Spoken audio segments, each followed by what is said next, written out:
Dritan. I work at Extreme Labs, and Extreme Labs does extreme mobile app development. I've come here from Toronto to show you this wonderful open source Android Bluetooth library, which is going to be awesome. And we've got a GitHub there, which you can just check it out, open source. So let's run it down. What is Bluetooth? I know you guys are familiar with it, but what are some applications we can do with Bluetooth, like proximity-based social networking? Know who's around you, go have a beer, be like, hey, you're around me, let's go have a beer or something. You know, media file sharing, you want to stream your music to in the dorm rooms or something, etc. And how does Bluetooth really work? Well, you know, you become discoverable or find someone, and then you pair with them. After you pair with them, you can then transmit. You've got open sockets, you can do whatever you want. And then you can unpair if you wish at some point for security issues or whatever. This is what Android looks like on This is what Bluetooth looks like on Android. You've got this Android.Bluetooth class, which provides you all the inner core components for communicating with your Bluetooth on your mobile device. And you know, there's a lot of boilerplate, but to compare it, you know, iOS doesn't even have the lower level functionality that Android provides. That's all wrapped around. You can't use it. You can use GameKit, which will find only iPhone or iPod devices, and then you've got your BlackBerry, which has two classes which are really complex.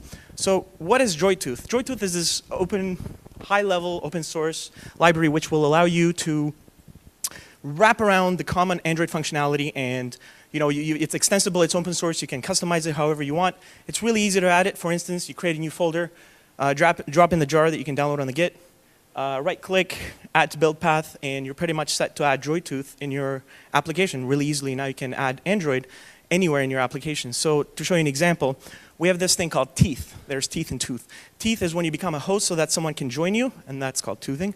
And you've got two callbacks. One is when a server starts, so you know what to do whenever you're waiting for a connection, and one when a connection comes through, you can get all what device you're connected and the MAC address and the names.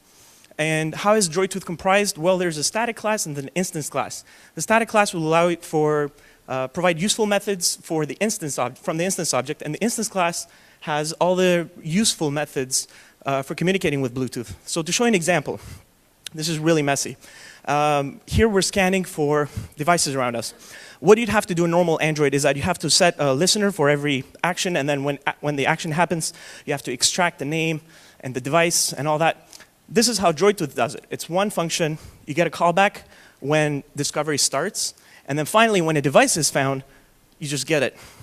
You're pretty much done. You like device.getAddress or getMac, and all of that is wrapped around. Here's another one.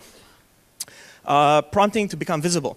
In order to become visible in Android, you were prompted with a number of timeout seconds for how long you want to become visible, and there's 4 lines you need to put, and with those 4 lines you can put them anywhere. Fire it all off. Well, there's no need to write that anymore. You got 1 line. Become visible, number of seconds, say for 10 seconds, 100, whatever. You know, and then there's also this become visible indefinitely, which every 300 seconds it will pop up again. Unfortunately, that's the only way that Android has it. There's no programmatic way to disable that, unfortunately. And here's the best case. Like, this is for unpairing. It's pretty gross and nasty. You got to use reflection. You go in the Android.OS Service Manager, get all your paired devices, figure out what you already have, and then once you get them, you can then unpair them.